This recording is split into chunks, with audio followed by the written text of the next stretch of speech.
Hello दोस्तों, इस most important revision quiz की श्रृंखला में आगे बढ़ते हुए आज हम लोग राष्ट्रपति के निर्वाचन, योग्यता, शपथ, इन सब चीज़ों के बारे में देखेंगे। और आपको पता है कि इनसे भी एग्ज़ामों में क्वेश्चन आपके बन जाते हैं। और पिछले वीडियो में शॉर्ट रिवीजन वाले में बहुत कुछ हो चुका है, तो यदि आप लोग ने नहीं देखा है, जितने भी पिछले वीडियो पढ़े हैं, तो उनको एक बार जा कर के देख लीजिए, क्योंकि एग्ज़ाम की दृष्टि से काफ़ी महत्वपूर्ण ये भी हैं।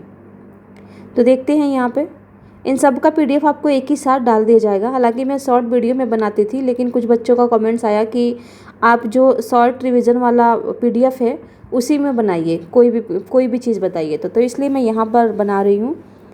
तो यहाँ पर यदि हम देखें तो राष्ट्रपति बनने के लिए सबसे पहले क्या क्या योग्यताएँ होनी चाहिए। योग्यता अगर हम देखें तो इसमें सबसे पहले तो वह भारत का नागरिक हो, भारत का नागरिक हो। दूसरा, 35 वर्ष की आयु पूर्ण कर चुका हो। तीसरा, लोकसभा सदस्य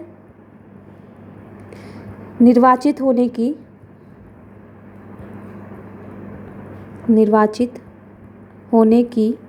योग्यता रखता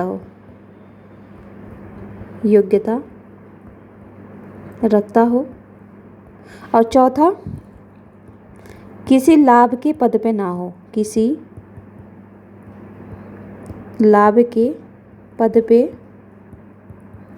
हो, ये तो हो गया आपका योग्यता। ठीक है, अगर ये चार भी याद करते हैं आप, तो भी आप एलिमिनेशन पार्ट के थ्रू अपने आंसर तक पहुंच सकते हैं। क्योंकि आपको कहाँ से घुमाएगा, यहाँ से घुमाएगा। एक तो यहाँ पर चेंज कर देगा, दूसरा यहाँ पे, बाकी तो ये तो नॉर्मली आप सभी को पता ही है। ठीक है, तो यहाँ पर देखिए, आप ध्यान से यदि देखें तो यहाँ पर लोकसभा सदस्य निर्वाचित होने की योग्यता रखता हो। यहाँ पर कहीं भी राज्यसभा नहीं है, यानी इसमें केवल लोकसभा का सदस्य निर्वाचित होने के लिए ही योग्यता रखनी है, ना कि राज्यसभा की। आपको दे देगा कि लोकसभा, राज्यसभा, क्योंकि आपको पता है कि राष्ट्रपति किसी भी सदन का नहीं होता है, तो आप तुरंत कंफ्यूज हो जाएंगे। अब ये लोकसभा का ही सदस्य निर्वाचित होने के लिए योग्यता रखना जरूरी क्यों है, तो इसके बारे में सर द्वारा जो लेक्चर लिया गया है राष्ट्रपति पे, उसमें बहुत ही अच्छे तरीके से इसका एक्सप्लेन किया गया है।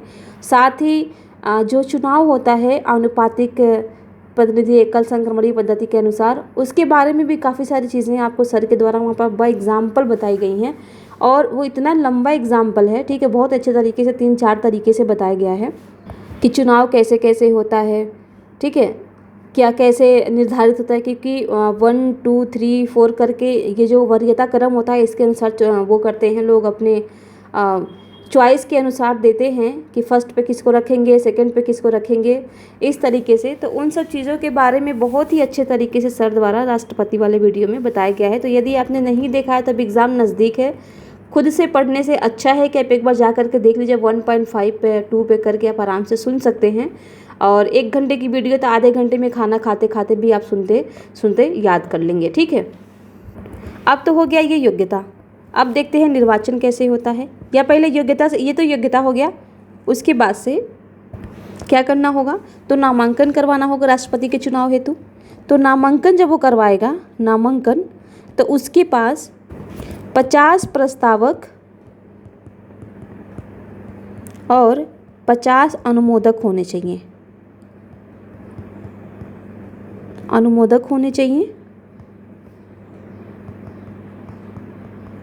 और इसके साथ ही 15,000 रुपये आरबीआई के पास जमानत राशि के रूप में जमा करनी होगी।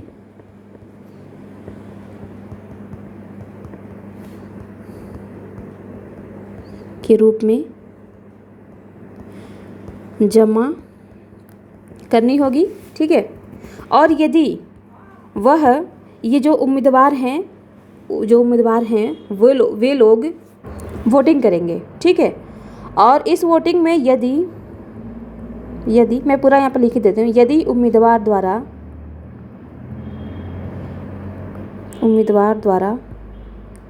डाले गए मतों का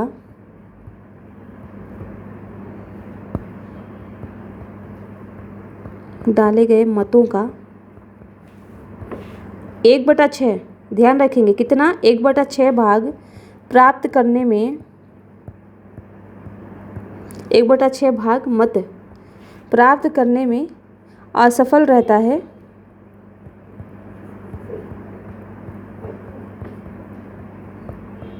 तो उसकी ये जो जमानत है 15,000 की वो जब्त कर ली जाएगी, वापस नहीं दिया जाएगा,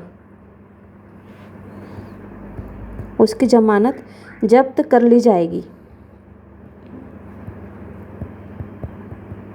ठीक है, तो ध्यान देंगे ऐसा कि नहीं कि चलो यदि उम्मीदवार द्वारा डाले गए मतों का इसने 1/6 भाग प्राप्त नहीं किया तो असफल हो गया बेचारा, और जब असफल हो जाएगा तो क्या करेगी आरबीआई, जो इसने जमानत राशि रखी थी 15,000 रुपये, वो इसको दे देगी। तो यहाँ पर क्या चेंज करेगा, ध्यान देंगे, यहाँ पर क्या चेंज होगा, एक तो ये होगा प्रस्तावक वाला है, दूसरा आपका यहाँ से संभावना है, और ये कि ये निर्वाचन आयोग के पास रखता है कि संसद के पास रखता है या फिर सुप्रीम कोर्ट के पास रखता है, इस तरीके से आपको यहाँ पर घुमा देगा। तो ये किसके पास रखता है, तो ये रखता है आरबीआई के पास। ठीक है, तीसरा आपको कहाँ से घुमाएगा, यहाँ से 1/6 है तो 1/3 कर देगा, 2/3 कर देगा, ठीक है, ये 4/5 कर देगा, कुछ भी उठा करके, और वही करेगा जो आप पढ़े हुए होंगे, जीएसटी वाला कर देगा या फिर आपका विशेष बहुमत वाला 2/3 कर देगा। तो ये जो सारी चीज़ें हैं ना, आपको अच्छे से ध्यान होनी चाहिए और इन्हीं पे आपको पकड़ बनानी है। अगर रटना है आपको तो यही चीज़ रटिए, मैं तो यही कहूँगी कि यही चीज़ आप रटिए, क्योंकि यहाँ पर 50 है तो यदि आप टेस्ट वगैरह भी सॉल्व किए होंगे विज़न का या फिर प्रीवियस का क्वेश्चन ही देखे होंगे, तो यहाँ से 20 कर देगा, यहाँ पर 30 कर देगा, या यहाँ पर 30 कर देगा, यहाँ पर 20 कर देगा, इस तरीके से करके आपको घुमा देगा। तो ये सारी जो चीज़ें हैं यहाँ पर, जैसे कि यहाँ पर है ये आयु में घुमा सकता है आपको, यहाँ पे घुमा सकता है, यहाँ पे ये घुमा देगा आपको। तो ये सारी चीज़ें हैं, आपको बाकायदा ध्यान में रख करके पढ़नी है। ये नहीं कि बट रखते गए वहाँ जा कर के भूल गए कि 50 था कि 30 था कि 20 था। ठीक है, तो ठीक है, यहाँ तक तो हो गया। एक तो हमने योग्यता देख ली, दूसरा हमने नामांकन देख लिया कि नामांकन की प्रक्रिया क्या होती है। चलो अब मान लो फाइनली ये नामांकन की लिस्ट में आ गया, इसकी उम्मीदवारी मिल गई कि हाँ आप चुनाव लड़ सकते हो। तो अब क्या होगा, निर्वाचन अगर हम देखें, निर्वाचन, तो निर्वाचन कैसे होगा, तो आनुपातिक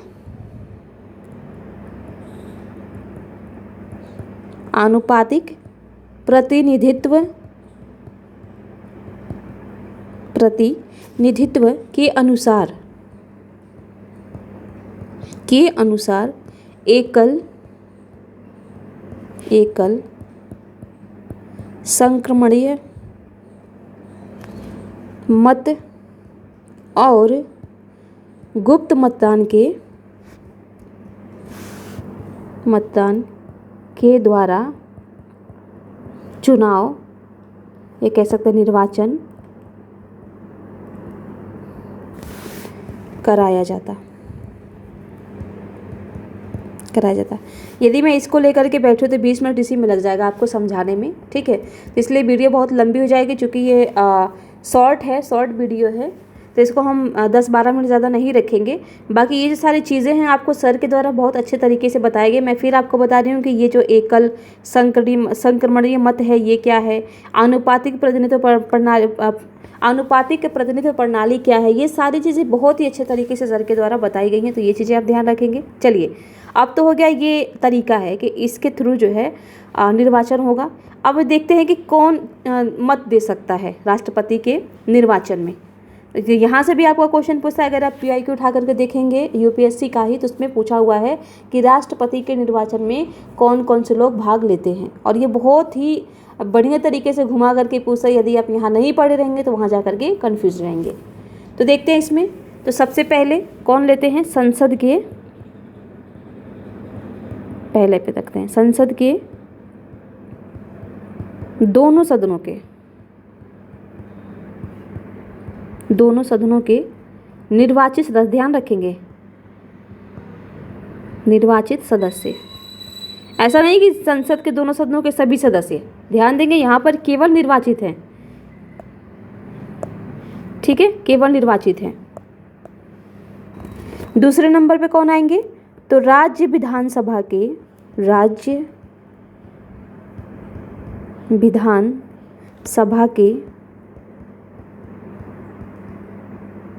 निर्वाचित सदस्य, ठीक है, राज्य विधानसभा ना कि विधान परिषद।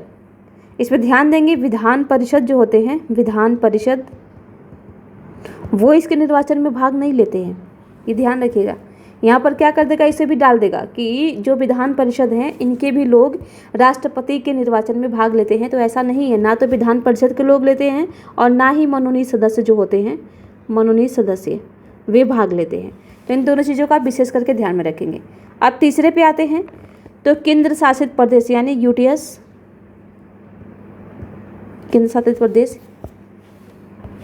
दिल्ली और पांडिचेरी। यूटीएस का मतलब समझ जाइएगा, केंद्र शासित प्रदेश है, संघ शासित या केंद्र शासित। दिल्ली और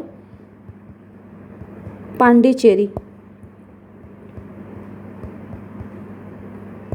पांडिचेरी के विधानसभा वाले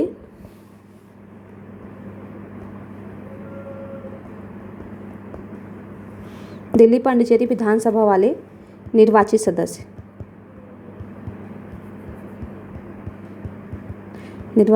ये भाग ले सकते हैं। ध्यान रखेंगे यहाँ भी मनोनीत नहीं है, ठीक है, मनोनीत नहीं है, ठीक है, मनोनीत है ये, मनोनीत, ठीक है। तो ये जो मनोनीत सदस्य होते हैं यूटीएस के भी, वो भी भाग नहीं लेते हैं। तो यहाँ से आपको क्या ध्यान रखना है कि भाग कौन नहीं लेते हैं। अगर ये भी आप याद कर लेते हैं कि विधान परिषद वाले नहीं लेते हैं, ना ही मनोनीत लेते हैं, और ना ही सभी, यहाँ पर ध्यान देंगे केवल दिल्ली और पांडिचेरी के ही विधानसभा वाले निर्वाचित सदस्य भाग लेते हैं, ना कि और लोग, क्योंकि केवल दिल्ली और पांडिचेरी में ही विधानसभा है। तो जाहिर सी बात है, जब राज्य की विधानसभा आएगी तो यूटीएस की भी विधानसभा आएंगे, ठीक है। और विधान परिषद के लोग क्यों नहीं लेते हैं, क्योंकि हर जो स्टेट है उसमें विधान परिषद नहीं होता है, इसकी वजह से भेदभाव ना हो सके, इसकी वजह से इसके जो विधान परिषद के लोग होते हैं इसमें निर्वाचन में भाग नहीं लेते। अब आते हैं हम शपथ पे, शपथ देखते हैं। तो शपथ किस आर्टिकल में है, आर्टिकल 60 में, 60 में शपथ है। 61 में क्या है, महाभियोग की प्रक्रिया। तो ये भी ध्यान रखेंगे, महाभियोग की प्रक्रिया वगैरह सब बताया गया इस वीडियो में। एक बार अगर आप उस वीडियो को देख लेंगे ना तो मज़ा ही आ जाएगा सच में। आपका राष्ट्रपति से कोई भी क्वेश्चन नहीं छूटेगा। यहाँ पर तो जस्ट मैं एक रिवीजन पॉइंट्स में कि आपका रिवीजन दोबारा से हो जाए इसलिए बना रही हूँ, बाकी सारी चीज़ें तो वहीं पर हैं। तो ये शपथ जो है आर्टिकल 60 में है, और कौन दिलवाता है शपथ, तो वो दिलवाते हैं सुप्रीम कोर्ट के मुख्य न्यायाधीश, मुख्य न्यायाधीश। यदि ये अनुपस्थित हैं, ये नहीं हैं, तो कौन दिलवाते हैं शपथ, तो जो सुप्रीम कोर्ट के वरिष्ठतम न्यायाधीश होते हैं वे दिलवाते हैं। शपथ जो है ये राष्ट्रपति के पद ग्रहण करने से पूर्व दिलवाया जाता है। ये नहीं कि उन्होंने पद पहले ग्रहण कर लिया उसके बाद से शपथ लेंगे, ऐसा नहीं है। राष्ट्रपति पद ग्रहण करने से पूर्व, पद ग्रहण करने से पूर्व शपथ ग्रहण करता। ऐसा नहीं है कि चलो पहले आप तो यही लॉजिक लगाएंगे, अगर नहीं पता होगा तो आप कहेंगे नहीं पहले वो करेंगे, पद ग्रहण करेंगे उसके बाद से जाकर के शपथ लेंगे। ऐसा नहीं है, पहले शपथ दिलवा जाती है कि कसम खाओ कि आप ये काम करोगे। ऐसा नहीं होता, आजकल आप लोग अपने होने वाले या किसी से भी बोलते हैं कि पहले नहीं मेरी कसम खाओ कि आप ये काम करोगे। तो यही सारी चीज़ें हैं, जैसे मम्मियाँ भी बोलती हैं बेटे से परेशान आती हैं कि तुम कसम खाओ कि ये काम नहीं करोगे, गलत रास्ते पर नहीं जाओगे। तो यही सारी चीज़ें हैं, तो इसे थोड़ा सा लॉजिक लगा करके कुछ भी ध्यान में रख करके यहाँ पर जस्ट मैं यहाँ पर बता रही हूँ ऐसे कि आप इसे जोड़ करके ध्यान रख सकते हैं। तुरंत वहाँ पर अगर भूल भी जाएंगे तो अगर ये क्वेश्चन आपके सामने आता है तो मेरी बातें आपको तुरंत याद आ जाएंगी। तो वही सारी चीज़ें हैं। तो यहाँ पर भी पहले शपथ दिलवाई जाती है, उसके बाद से पद दिया जाता है। अब शपथ में क्या क्या वो बोलते हैं, क्या क्या शपथ लेते हैं, ये बहुत लंबा जाएगा, तो मैं शॉर्ट में आपको बता देती हूँ, ठीक है। शपथ में क्या बोलते हैं वो, ये बोलते हैं कि मैं श्रद्धापूर्वक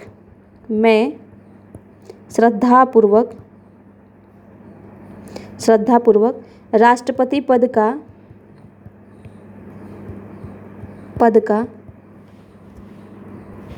कहना ठीक नहीं होगा, पद के कार्यों का पालन करूँगा। दूसरा, विधि से पहले संविधान लिखिए, संविधान विधि का परिरक्षण या कह सकते हैं आपकी संरक्षण करूँगा। ठीक है, फिर भारत की जनता की सेवा कल्याण हेतु तत्पर रहूँगा, निरत रहूँगा, कुछ भी कहिए, निरत रहूँगा। ठीक है, तो ये इनका होता है शपथ। और आपको पता है ये शपथ कौन दिलवाते हैं? तो सुप्रीम कोर्ट के मुख्य न्यायाधीश, अगर वो नहीं रहते हैं तो वरिष्ठतम न्यायाधीश। शपथ किस आर्टिकल में है? आर्टिकल 60 में है। ये आपसे पूछ सकता है। महाभियोग किस में है? तो ये है आपका आर्टिकल 61 में। और यदि हम निर्वाचन की बात करें तो वो है आर्टिकल 52 में। तो ये जो आर्टिकल्स हैं ये भी आपको ध्यान होना चाहिए। तो इस तरीके से यहाँ पर इस वीडियो को यहीं एंड करते हैं, क्योंकि बहुत बड़ा हो जाएगा फिर ये। तो यहाँ पर आप देख सकते हैं पिछले वीडियो में काफ़ी चीज़ें बताई जा चुकी हैं। तो यहाँ से पक्का आपको क्वेश्चन मिलेगा। ठीक है, और कई सारे क्वेश्चन, ऐसा नहीं है कि केवल ये यूपीएससी में ही, पीसीएस में भी आपका यहाँ से क्वेश्चन मिलेगा। तो इसी के साथ इस वीडियो को यहीं समाप्त करते हैं। आप सभी को हमारे साथ बने रहने के लिए बहुत बहुत धन्यवाद।